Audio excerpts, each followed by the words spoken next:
And God is God only if there are miracles. In other words, he thinks if there are no miracles, it means you cannot conclude that God is with you. But in actual essence, God does not work in one way. This has been the problem of the church. People are always waiting to see a miracle. They are like those who are waiting for a lotto, which is going to be one by one in a million. They believe that God is God of miracles, only they don't understand God is a God of another side. In fact, God doesn't just keep on performing miracles all round. If you read the Bible, there was just only a time where God performed a miracle, and then there were other methods that God was using. He is a God who is the same, but his methods are different. It's not all the time that he's going to perform a miracle, but allow me to tell you that it is still well with you, even if there is no miracle. It doesn't mean he doesn't have good thoughts for you to prosper you and to bring you an expected end. He will still do good to you. In his mind, he has you, and he wants to give you power to overcome. Sometimes God doesn't perform a miracle. Gideon, you are asking, where are the miracles if God is with us? In other words, he says, if there are no miracles, there is no God. There's been an assumption, a wrong assumption for the church in our days. The church has a tendency to believe that they worship God because he's a God who will always perform miracles all day. And that's the problem. They've confined God and they put him in a box and they say, God, you cannot operate outside the perimeters of this box. We want you to operate within the perimeters of miracles, and there's no other way you can use. That's the problem of Gideon. The reason he was hopeless, he was hiding and he didn't believe when the angel said he's a mighty man of valor, is because he saw no miracle at the time, not knowing that God wanted him to perform a miracle. Not knowing that the miracle was in his hands. Oh my God, can I speak to somebody? There is a divine visitation that is going to come upon the children of God who are aligned very well with the Almighty God. And God is going to charge them by the anointing as he charged Gideon. And is going to cause them to be miracle workers. The miracles are going to be performed by them in a different way.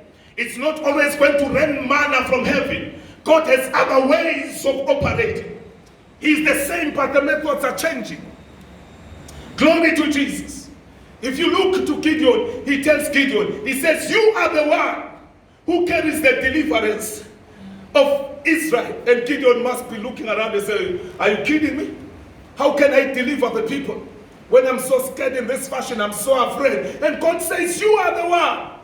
And God, Gideon is waiting, say, no, perform a miracle, God. We want a miracle. We want probably you to rain hailstorm like you did in all the days and kill our enemies. And God says, no, it's not going to be in that fashion. I like to partner with you. Oh, glory to Jesus.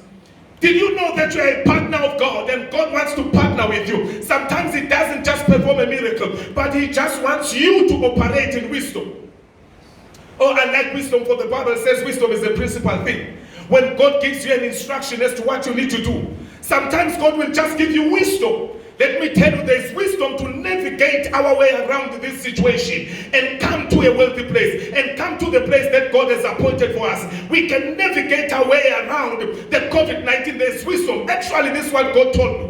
He said, we children of God, if we will hear his instruction, we will evade COVID-19. We will evade all the troubles that are coming upon the earth. We will come out top. This is what God has said, and he cannot lie. He has said we are on top, we are not beneath. He has said we are more than conquerors. How is he going to do it? Sometimes there is no miracle that he's going to perform, but he's going to be our guide. Did you know sometimes the Bible says God, he leads us by the steps of a just man. In other words, we have to yield to him and allow his guidance. There's wisdom that is pouring in your mind. He will give you understanding and the know-how, how to navigate your way into your breakthrough, how to find favor in the midst of impossible odds. This is a possibility. There's a lot in stake that God has for us as a church. We shall not die like mere men. We shall not perish like an ordinary person. God is alleviating a situation, but he can not only be measured by miracles. Sometimes he is measured by the wisdom that he gives. He's measured by the power that he gives to you. He's measured by the guidance that he gives to you. He works in different ways. There's not just one way. It's not a miracle all the time. Sometimes he's not performing a miracle, but he's giving you ability to rise above the situation, to rise above the circumstances, and to be safe in your situation. So Gideon says, God is not God if there are no miracles. Who told you? Great mistake of the church. That is why a lot of believers, they are not even strong in Christ.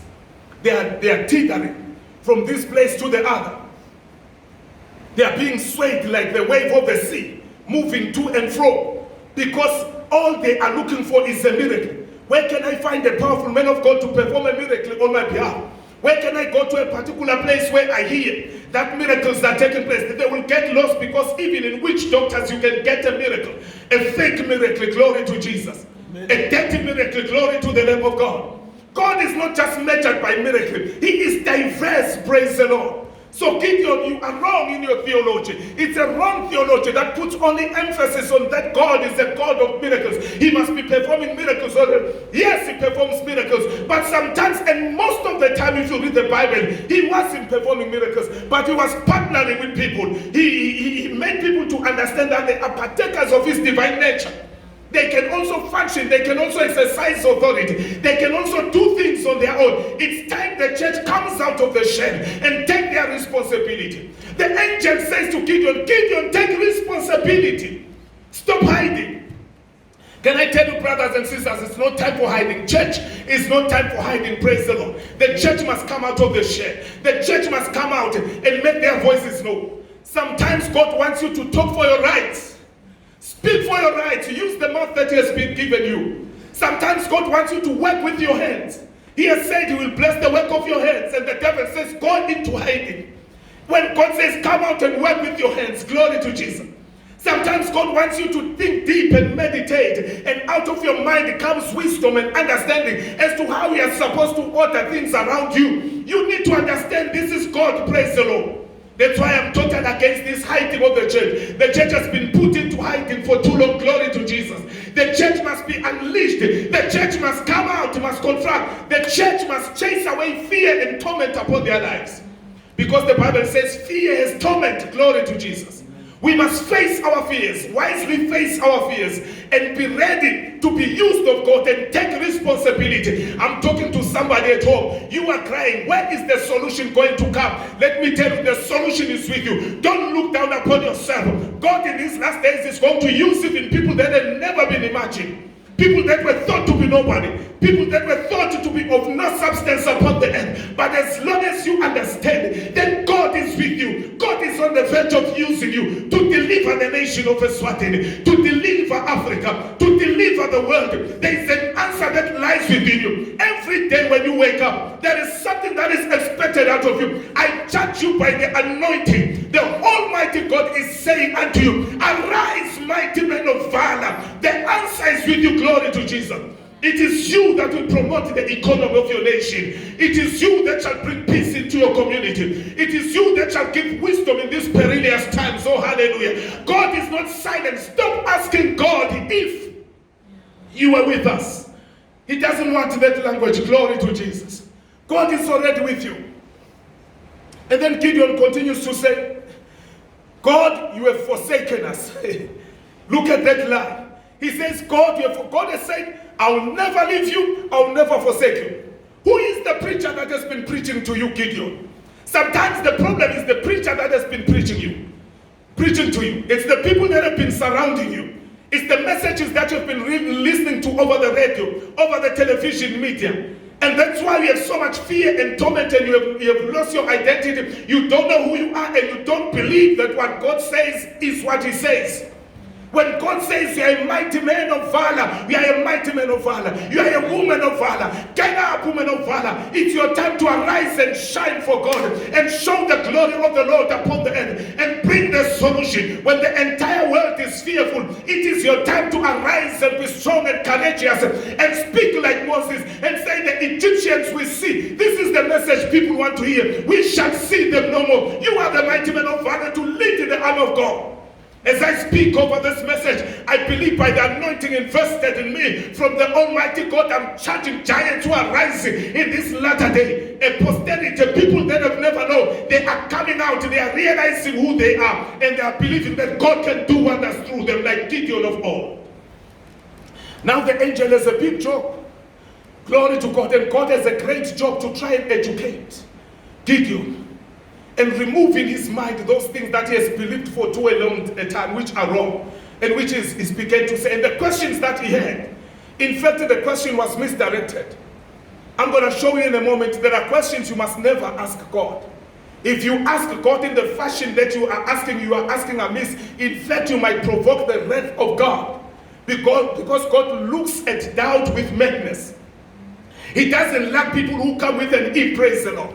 He wants people who know, glory to Jesus, people who know their God, who shall be strong and who shall cause great exploits, who know where they are coming from and where they are going from and what their God is capable of doing. Gideon says, God, you have forsaken us and you have delivered us into our enemy. He asked the question wrong. The facts were actually this. Listen to this carefully. When you read chapter 6 verse 1, the Bible tells us that God said, if you read the Bible in verse 1, he said, and the children of Israel did evil in the sight of the Lord. So that was the wrong question. The reason they were delivered into the hands of the enemy, it was not because of God. God did not originate that. It was their problem. The Bible says they committed evil in the sight of the Lord. So, but Gideon, if he says, if you are with us, in other words, he was accusing God, God, you are no longer God. You are no longer capable. You are no longer with us. If you are with us, this and this was going to happen, and the other finger is pointing at him. Gideon, the problem is not with God. Can I announce, the problem is not with God concerning what is happening upon the earth or any situation that you are facing. The problem is not God. Put God out of the situation. Stop accusing. I went with my wife in a particular place to see a particular doctor, and we find a lady in that place, and he says, but me, I don't understand. Where is God in all this? It's amazing how people want to shift the blame to God. You cannot shift the blame to God. The more we shift the blame to God, the more we accuse God or we begrudge him in our heart. Maybe you have not said it with your mouth, but in your heart, you are begrudging God. Under no circumstances, where shall your help come if you begrudge God? You cannot begrudge God. God is good. In fact, when you wake up in the morning, you have an obligation to praise him and give him the glory for his mercy. Endure forever. Heaven and earth shall pass away, but his word shall never pass away. You got to give him the glory and never accuse your master and your creator, because he's never at fault. The problem is not God. The problem has always been man. The people of Israel did evil in the sight of God, and God had no option to remove the protection so that their enemies can plunder them. And even in the midst of that, God had good intentions, so that at the end he must take them out of the situation. Not so that they might be troubled forever. God wanted to take them out of the situation. Even if God has allowed the situation, can I announce this situation that we are facing upon the earth? It is allowed, but the question should be, as Gideon was supposed to phrase it in that fashion, Gideon was supposed to say, what have we done, Lord? Show us what we have done. Where have we gone wrong? So that we can fix it, because we know you are the loving and the caring God. Your name is love. Your name is mercy, God. We know this cannot happen. Your mercy endures forever. You are never at fault. We are at fault. If these things are happening, where have we gone wrong? He was supposed to rephrase this question. Glory to Jesus. I'm talking to those who are accusing God these days. They are delaying our breakthrough. Praise the Lord. This is not time. You are delaying your breakthrough. It's not time to accuse and to falter God. God is never at fault at any given point in time from the creation of the world. Glory to Jesus. Right now I'll continue with the message because of Zoom. We are going to cut, but we are going to reconnect again. Glory to the Lamb of God. Please tell me, brother, when it's time to cut so that the message I cannot. Hallelujah. So this is what people need to understand. God is with you. God has never left you, as Gideon thought. God has never forsaken you. And God wants to help you out. God is helping me out already in this situation. And he is helping you out in this situation. That is why in these days of evil, you have never been ashamed. In these days of great hunger, you have never hungered. God is out to help you out in this situation. Glory to the Lamb of God that was slain. Now, can I mention something? As I've said, the facts are that these are the people of Israel who brought calamity upon themselves. So what was expected of Israel? Israel was expected to take responsibility. Oh my God. Most of the things that befall us is because nobody wants to take responsibility, but we want to shift the blame. A bad workman will always blame his tools. He doesn't want to accept the guilt. It's time, Church of the Living God, we accept the guilt. Amen. It's time, people of God, we accept the guilt. I heard God very clearly. The solution, we normally say it starts with God bringing a miracle. The miracle is preceded by us. Just as the water that comes from the sky starts from the earth, so our breakthrough must start from the earth, and it must start with men. We need to repent from our wicked ways. 2 Chronicles, if my people who are called by my name shall humble themselves and pray and turn away from their wicked ways, God says, I will hear from heaven. Right now, we cannot probably call national repentance like it happened in the time of Nineveh, where all the people probably converged in a particular place together. The situation doesn't allow us, but I'm sending a plea to as many as they can hear me. No matter how you feel you are righteous, you are, can everyone, boys and girls, men and women, old and young, get into your closet, in your house, right where you are, and kneel down and don't boast like you are the most righteous, and say, God, we have sinned against you, and entirely with our hearts we are returning unto you. If the nations of the world and the people of God, or a big number at least, especially Christians, we take this responsibility and repent from our sins. You know the sins that are committed in your country, that are committed in your territory, and probably all over the world. As for me, I know, glory to Jesus. But the sins that normally provoke the highest level of God's wrath are in the open from time immemorial when you read the Bible. The greatest sins are the sins of idolatry. When you you are crisscrossing God, when you put God together with idols, when you serve foreign gods, when you lift your hands and your mouth unto a foreign god, when you subscribe to a creature instead of the creator, this provokes the wrath of God. The world must turn away. It's not just in Africa, it's all over the world. In Africa, people worship ancestors. In Africa, people worship idols and images. They have shrines. It's time there's repentance. People turn away from the shrines. They bring down the shrines and they serve the living God only. Oh, glory to the name of God. But all over the world, because Satan is all over the world, in other European countries and in other places, people, they've joined things. They call them Illuminati. They call them this and that. They worship the stars. They worship the moon. They worship the host of heaven. These are the things we need to turn away. Why? Because people want fame and fortune. They want power upon the earth. But this power has come to a test during this time of COVID-19. Now we should return to our rock. The rock which is not unlike all other rocks. The rock which is Christ our Savior. We should return to God with our whole heart. We should turn away from evil. We should pray wherever we are and repent from our wickedness. And if we do that, we will see God show mercy. I'm not saying because it has been prophesied totally the ills of the world will be eradicated. But I tell you, you can make your community to be better. You can cause the glory of God or the glory cloud to at least shade over your community, just as it was when they were in Goshen in the midst of Egypt. There was darkness in Egypt, but there was light in Goshen. You can turn the situation around as long as you are a child of God and you understand your responsibility. And those who are not yet children of God, it's time you turn to Christ and turn away from useless idols. Other countries, they have dedicated themselves in worshiping idols. They have dedicated themselves in paying homage and making festivals to serve a foreign god, and that has provoked the anger of God. It's not just in the country of Eswatini. It is happening in Eswatini, but it is happening in the whole of Southern region in Africa and all over the world, because people like to worship the creature instead of the creation. If we can turn away. And the other thing is the shedding of the innocent blood. We should turn away from the shedding of the innocent blood. Killing people willy-nilly who are the image of God. If we do that, it provokes the wrath of God to the highest degree. In my country, Swatini, we are shocked at the things that are happening these days. It's easy to kill another person.